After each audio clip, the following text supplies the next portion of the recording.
રાજકોટના ધોરાજીમાં ટેકાના ભાવે મગફળી ખરીદી કેન્દ્ર બહાર ખેડૂતોના મગફળીથી ભરેલા વાહનોની લાંબી લાઇન જોવા મળી છે। ટેકાના ભાવે મગફળી વેચવા માટે કુલ 10,700 ખેડૂતોએ રજીસ્ટ્રેશન કરાવ્યું છે, જ્યારે દરરોજ માત્ર 150 જેટલા ખેડૂતોને મગફળી વેચવા માટે બોલાવવામાં આવે છે। 18મી નવેમ્બર સુધીમાં 800 જેટલા ખેડૂતોને વેચાણ માટે મેસેજ કરાયા હતા, પરંતુ માત્ર 551 ખેડૂતો જ કેન્દ્ર પર પહોંચી શક્યા છે। વહેલી તકે મગફળી ખરીદવામાં આવે તેવી ખેડૂતોની માંગ છે।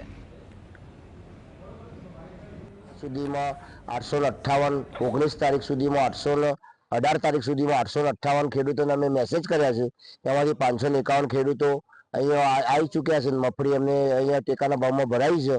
18 તારીખ સુધીમાં 36,644 બેગનું કામ કર્યું છે અને અહીંયા પદ્ધતિસરનું કામ કરવામાં આવે છે।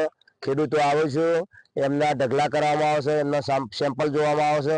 એમાં કોઈ પણ સુધારા, કોઈ કાંકરા વીણવાના હોય, કોઈ ડોખવા વીણવાના હોય, કોઈ માટી સાફ કરવાની હોય, બધી પ્રક્રિયા કરવામાં આવે છે।